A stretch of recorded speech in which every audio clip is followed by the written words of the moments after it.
Hello student, आपका हमारे इस यूट्यूब चैनल पे स्वागत है। आज हम क्लास 12 के issue of shares practical question को कैसे सॉल्व किया जाता है, मैंने पिछले वीडियो में issue of shares, par value, premium, over subscription के बारे में आपको डिस्क्राइब से बताया था। उसके प्रैक्टिकल क्वेश्चन को कैसे सॉल्व किया जाता है आप पिछले वीडियो में मैंने बता चुका हूँ। आप पिछले वीडियो को आप गौर से देखिएगा। अब मैं इस वीडियो में आपको इस टॉपिक में आपको समझाया जाएगा।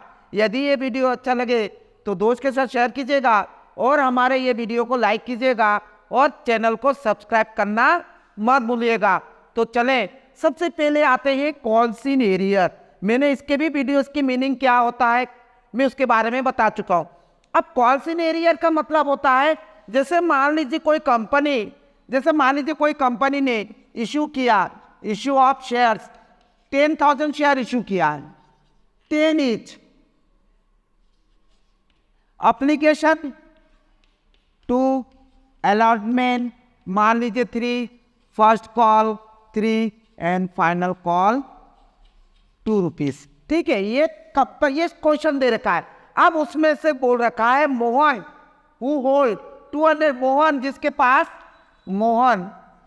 जिसके पास 200 शेयर है, इसने क्या करा है, फर्स्ट कॉल और फाइनल कॉल के पैसे नहीं चुकाए, नॉट पे।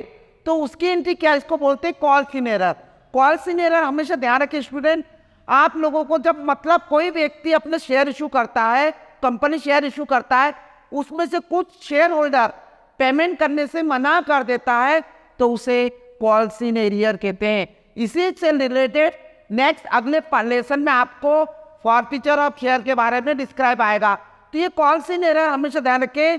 कॉल्सिन एरर का मतलब जब पैसा नहीं प्राप्त होता है उस समय बैंक के साथ कॉल्सिन एरर डेबिट होगी। तब इसकी जनरल एंट्री क्या होगी, जैसे पहली एंट्री एप्लीकेशन से होगी, bank account DR to equity share application. ये आपको भी ये मालूम है, अमाउंट हुई 10,000 इंटू एप्लीकेशन की रेट 2 रुपये, तो 20,000 ये एंट्री हो गई। नरेशन आपको जनरल एंट्री के कॉलम मालूम नहीं है ना, तो मैं अभी डायरेक्टली बता रहा हूँ। नरेशन भी आपको मालूम है, दूसरी एंट्री इसी को ट्रांसफर की एंट्री। तो इक्विटी शेयर है तो इक्विटी शेयर, परपेंच शेयर है तो perpetual share, equity share application account DR to equity share capital account. ठीक है, ये आपको ये भी 20,000। ठीक है, इसके बाद तीसरी एंट्री अलॉटमेंट, तो equity share allotment account DR to equity shares capital account. ठीक है, इसी तरह इसकी चौथी एंट्री बैंक की, हर ट्रांजैक्शन की आपको मालूम है 2-2 एंट्री होती है इसकी भी। तो इसी तरह bank account DR to equity share allotment account. मान लीजिए इस क्वेश्चन में इसने केवल फर्स्ट और फाइनल कॉल खाया। यदि मान लीजिए इसने अलॉटमेंट भी खाया हो, नहीं पेमेंट करा हो, तो उस समय कॉल्सिन एरर ये डेबिट होगी। बैंक के साथ क्या होता है, calls in arrear account DR। यदि कोई शेयर होल्डर पैसा नहीं देता है तो ड्यू में तो पूरी एंट्री अमाउंट से होगी। ड्यू की एंट्री वही 10,000 इंटू अलॉटमेंट की रेट मान लीजिए 3 रुपये, तो ये 30,000 DR में, 30,000 CR में। अब मान लीजिए उसने अलॉटमेंट का पैसा दिखा जाता है, नहीं पेड करता है, तो ये बैंक के समय कॉल्सिन एरर डेबिट होती है। तो इसकी एंट्री क्या होगी, ध्यान रखिए। मैं आपको एक एग्जांपल देके इसी को क्वेश्चन को बता रहा हूँ। मान लीजिए उसने अलॉटमेंट फर्स्ट और फाइनल कॉल नहीं चुका है, तो एंट्री क्या होगी, bank account DR calls in arrear account DR to equity share allotment account. Amount कैसे हुई, अलॉटमेंट की 30,000। अब इसमें से मोहन जिसके पास 200 शेयर है, इसने अलॉटमेंट फर्स्ट और फाइनल नहीं चुकाया, तो कॉल्सिन एरर डेबिट होगी 200 इंटू फर्स्ट कॉल। अलॉटमेंट की रेट कितनी है, अलॉटमेंट की रेट 3 रुपये है, तो ये 600 रुपये आपकी कॉल्सिन एरर होगी। अब बैंक में कितनी सी, 30,000 में से ये देखिए 600 नहीं चुकाया, तो टोटल 29,000 400 रुपये ये बैंक में अमाउंट कितनी आएगी? बैंक में ये 30,000 में से 600 रुपये 200 शेयर में से 3 रुपये अलॉटमेंट नहीं चुकाया तो बैंक में 29,400 रुपये ये बैंक में। और नरेशन क्या लिखेंगे? Bank allotment money receive except 200 share, ऐसे लिख के छोड़ देंगे। तो हमेशा ध्यान रखिए कॉल्स इन एरर बैंक के साथ डेबिट। अब मान लीजिए फर्स्ट कॉल में भी, तो फर्स्ट कॉल में कितनी? वही equity share first call account DR to equity share capital account. First call की रेट कितनी है? 3 रुपये, वही 30,000। अब मान लो ये मोहन ने इसने फर्स्ट कॉल के भी पैसे चुका दिए तो फर्स्ट कॉल में भी क्या एंट्री होगी? तो फर्स्ट कॉल में भी यही एंट्री मैं आपको बता रहा हूं। छठी एंट्री बैंक अकाउंट कॉल्स इन एरर हमेशा बैंक के साथ डेबिट होती है। आप लोग ध्यान रखें ये टॉपिक को, कॉल्स इन एरर हमेशा बैंक के साथ, जहां पर आपको क्वेश्चन में गिवन रहेगा कि अलॉटमेंट खाया, फर्स्ट कॉल खाया, फाइनल कॉल नहीं मिला, तो उस समय ध्यान रखना है ड्यू की एंट्री पूरी अमाउंट से करेंगे और बैंक के साथ कॉल्स इन एरर डेबिट होगी। बैंक अकाउंट एंट्री होगी, बैंक अकाउंट DR पैसा खाया नॉट मिला, टू कॉल्स इक्विटी शेयर लिखना मत भूलिएगा, इक्विटी शेयर्स कॉल्स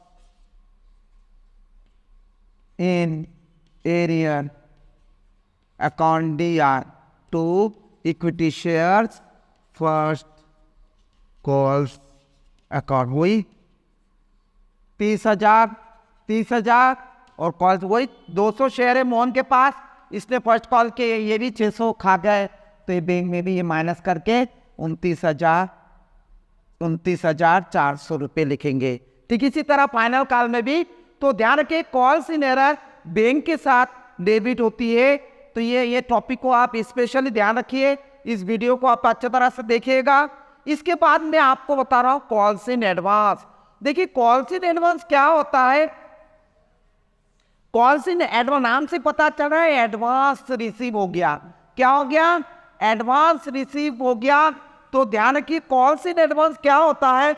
जब मिलता, जैसा मान लो कोई शेयर, जैसे यही क्वेश्चन है 10,000 शेयर इशू करी, एप्लीकेशन 2 रुपये, अलॉटमेंट 3 रुपये, फर्स्ट कॉल 3 रुपये, फाइनल कॉल 2 रुपये।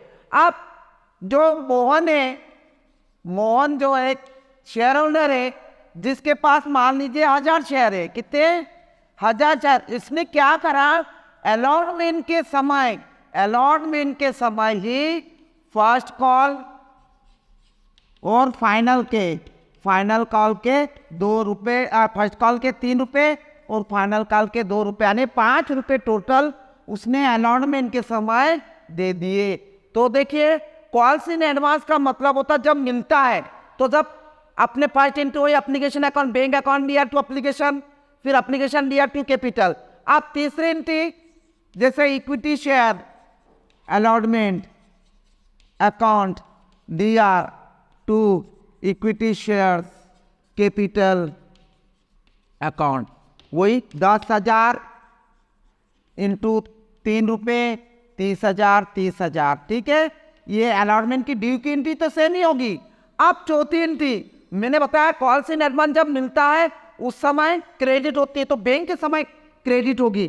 Calls in advance arrear debit होती है, कॉल्स इन एडवांस जब मिलता है, जैसे अलॉटमेंट के समय पैसा मिला तो एंट्री क्या करेंगे? Bank account DR to equity share allotment account और to calls in advance to equity share calls in advance account. Calls in advance credit होगी, तो देखिए टोटल कॉल्स इन एडवांस जब क्रेडिट होगी, जैसे अलॉटमेंट की कितनी है? 10,000 इंटू 3, ये तो 30,000 हो गई।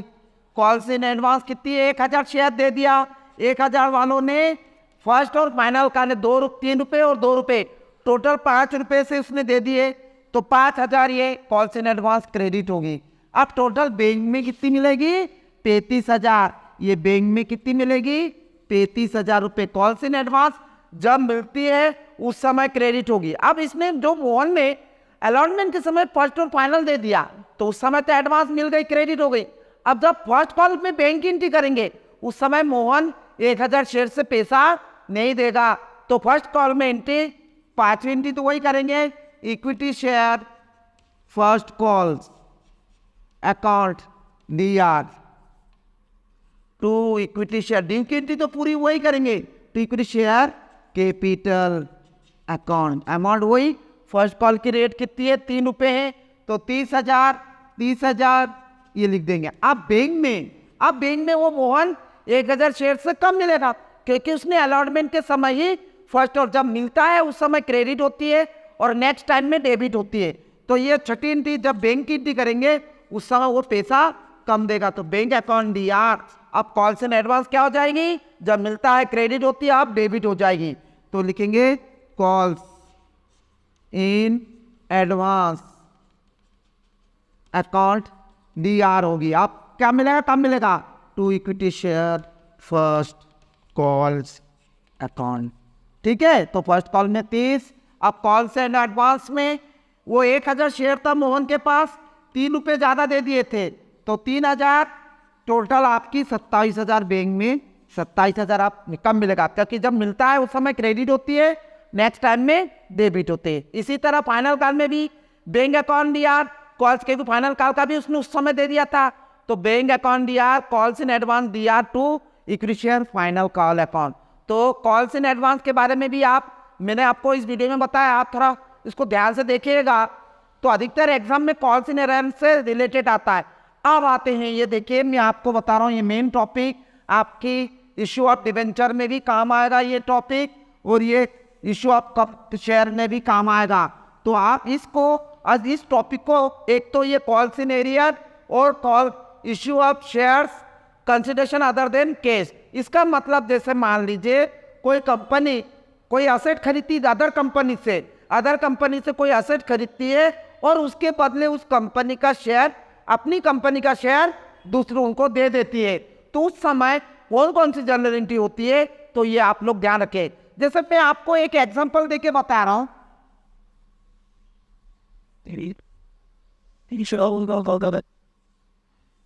जैसे मान लीजिए स्टार लिमिटेड, आप स्टार लिमिटेड हो, आपने क्या करा, 1 लाख की आपने क्या करा, 1 लाख की बिल्डिंग खरीदी आपने, यानी असेट्स बिल्डिंग परचेस करी किससे?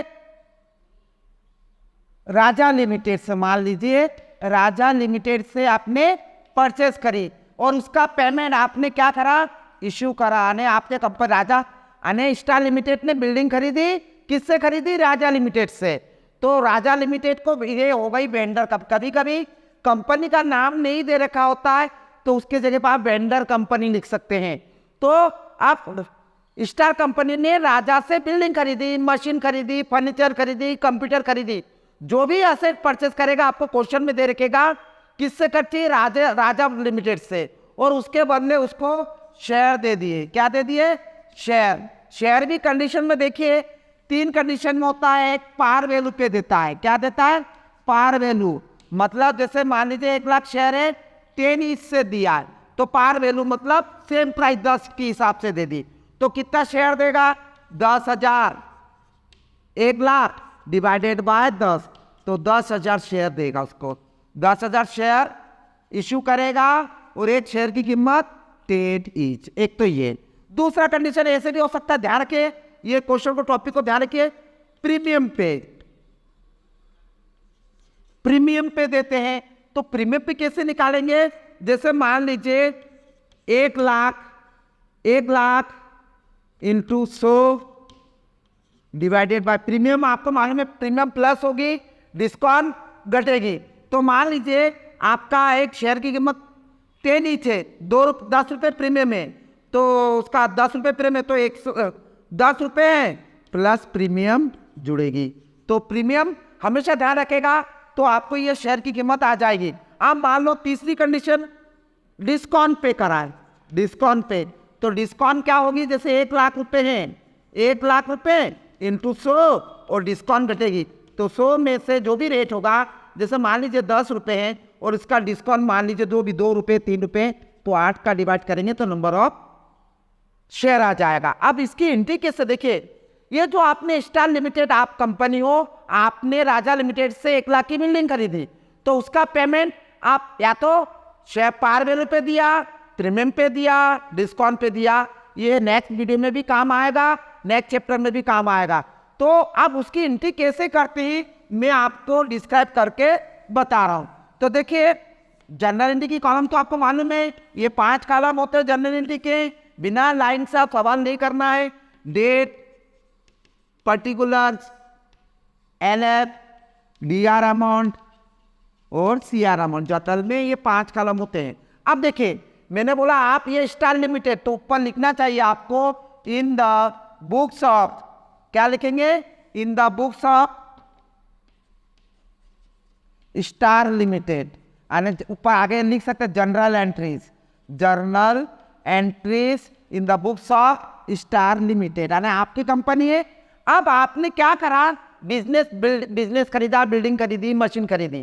तो जैसा मान लीजिए फॉर एग्जांपल बिल्डिंग खरीदी, तो बिल्डिंग क्या लिखेंगे, बिल्डिंग या मशीन या कंप्यूटर, जो भी आपको क्वेश्चन में गिवन है। असेट्स अकाउंट डीआर, डीआर आपके पास आया, टू किससे खरीदा, नाम दे रखा, जैसे राजा लिमिटेड, आपने राजा लिमिटेड से खरीदा, तो राजा लिमिटेड यदि नहीं दे रखा है तो वेंडर कंपनी। तो बिल्डिंग खरीदी मान लीजिए 1 लाख रुपए का, तो ये 1 लाख रुपए डेबिट, 1 लाख रुपए ये क्रेडिट। ठीक है, नरेशन आपको मालूम है, बिंग बिल्डिंग परचेस या असेट्स परचेस। ठीक है, असेट्स परचेस करके लिखेंगे। अब इसका पेमेंट, अब दूसरा नंबर इसका पेमेंट करेंगे आप। ये नया पॉइंट, आपने ये नया पॉइंट इस चैप्टर में आ गया कि इसने ये क्वेश्चन क्या है, आने स्टार लिमिटेड ने एक बिल्डिंग खरीदी और स्टार लिमिटेड ने अपनी कंपनी की शेयर किसको दे दी, राजा लिमिटेड को। तो अब राजा लिमिटेड या वेंडर कंपनी, आपने राजा को दिया तो राजा लिमिटेड या वेंडर कंपनी, वेंडर नाम नहीं दे रखा तो ध्यान रखे वेंडर कंपनी लिखना, वेंडर कंपनी डीआर, टू क्या दिया, to equity share capital account, share दिया तो इक्विटी शेयर कैपिटल। कभी कभी क्वेश्चन में बोलता है, जैसे मान लीजिए 1 लाख का 10,000 आपकी 10,000 कैश दे दी और 90,000 शेयर दे दी, तो यदि कैश दिया तो टू बैंक लिखेंगे, क्या लिखेंगे, टू बैंक अकाउंट। कभी कुछ नहीं बोला तो पूरी शेयर दे दी, तो शेयर दे दिए तो ये 1 लाख आप डीआर में लिख देंगे और 90,000 मान लीजिए आपने शेयर दे दी, 90,000 शेयर और मान लीजिए बैंक दिया 10,000, है ना। कभी कभी बोलेगा कि 1 लाख का बिल्डिंग खरीदी, उसमें से 90,000 शेयर दे दी और उसके बाद 10,000 बैंक दे दिया, तो ये बिंग क्या लिखेंगे, being asset price, assets price paid in issue of shares, par value पे, पार वैल्यू प्रीमियम होगा तो ध्यान रखें प्रीमियम सीआर होगी और डिस्काउंट डीआर होगी। ठीक है, तो ध्यान रखें ये असेट। कभी कभी क्या होता है क्वेश्चन में ऐसे भी दे रखा होता है, ये तो आपने डायरेक्ट बोल रखा कि बिल्डिंग खरीदी, कभी कभी किसी का चलते हुए बिजनेस को खरीद लेता है, कंपनी क्या करता है, चलते हुए बिजनेस को खरीद लेता है, तो वो जो वेंडर कंपनी की असेट्स और लायबिलिटीज खरीद लेता है और उसके बदले शेयर दे दिए। जैसे मान लीजिए फॉर एग्जांपल, ये जैसे मान लीजिए स्टार लिमिटेड ने एक बिजनेस को कितने में खरीदी, 6 लाख में, कितने में खरीदी, 6 लाख में ये खरीद ली। इसके बदले मान लीजिए स्टार लिमिटेड ने बिजनेस खरीदी 6 लाख की, उसके बदले उसको क्या क्या मिला, बिल्डिंग मिली मान लीजिए 50,000 की, मशीन मिला 10,000 की, ठीक है, और मशीन मिला, फिर मान लीजिए फर्नीचर आपकी 40,000 की, और बोला है लाइबिलिटीज 1 लाख की। अब आपकी इसकी जनरल एंट्री देखिए, स्टार लिमिटेड ने एक बिजनेस, चलते बिजनेस को 6 लाख में खरीदी और उसके बाद में उसको क्या मिला, बिल्डिंग मिली, मशीन मिली, फर्नीचर और लाइबिलिटीज ये दे रखा है। अब और उसके बदले कंपनी ने क्या खरीदा, उसके बदले कंपनी ने शेयर इशू किए। क्या इशू किए, शेयर। अब इसकी जनरलिटी क्या करना है, तो स्टूडेंट ध्यान रखिए, पहली मैंने बताया था असेट्स खरीदी किसने, स्टार लिमिटेड ने। तो जो भी असेट्स आएगा, जैसे मशीन, बिल्डिंग खरीदा, बिल्डिंग अकाउंट दिया, ये ध्यान रखिए। आगे के चैप्टर में इशू ऑफ डिवेंचर में भी ये क्वेश्चन काम आएगा। बिल्डिंग अकाउंट दिया, कितने में खरीदी, 50,000, ठीक है। इसके बाद मशीन खरीदी, मशीन अकाउंट दिया, कितने में, 10,000 में, ठीक है। इसके बाद फर्नीचर अकाउंट दिया 40,000 और लाइबिलिटीज, देखिए ये असेट आपने खरीदी। अब एक लाइन छोड़ के ध्यान रखिए, टू लाइबिलिटीज में जो भी क्रेडिटर बिल्स पेबल दे रखेगा, तो इस सवाल में मैं लाइबिलिटीज ले रहा हूँ। लाइबिलिटीज में आपको सब मालूम है, लाइबिलिटीज ने कितने में खरीदी, 1 लाख की मतलब लाइबिलिटीज। और टू किससे खरीदी आपने बिल्डिंग, जो भी नाम दे रखा है, टू वेंडर कंपनी से खरीदा, मान लीजिए 6 लाख की खरीदी। तो मैंने आपको बताया था परचेज प्राइस कितनी, 6 लाख की। तो इसकी एंट्री क्या होगी, ये देखिए इसकी टोटल आपकी खरीदी 6 लाख की और 1 लाख की लाइबिलिटी यानी 7 लाख में पड़ी। 7 लाख में से आपको असेट्स कितनी मिली, असेट देखिए ये कितना मिला, 50,000, 10,000 और 40, कितनी, 1 लाख की आपकी असेट्स मिली। तो बाकी आपको 7 लाख में से 1 लाख की असेट्स मिली। तो जो मैंने खाली जगह छोड़ा था वहां आप लिखेंगे गुडविल। अच्छा यदि लाइबिलिटी सीआर की टोटल ज्यादा हो तो डीआर में गुडविल अकाउंट डीआर होगी। तो गुडविल अकाउंट डीआर कितनी आएगी, 6 लाख रुपए। ये कहाँ से लाए, अन्य लाइबिलिटीज की जोड़ में से असेट की जोड़ घटा देंगे। यदि मान लो असेट की जोड़ कम है और लाइबिलिटीज कम है तो टू कैपिटल रिजर्व आता है। तो इसी टाइप का आप इस वीडियो को अच्छी तरह से देखिएगा। आपको ये चैप्टर आपको उसमें इशू ऑफ डिवेंचर में भी काम आएगा। तो आपको यदि ये वीडियो अच्छा लगे तो दोस्त के साथ शेयर कीजिएगा, लाइक कीजिएगा और हमारे इस चैनल को सब्सक्राइब करना मत भूलिएगा। धन्यवाद।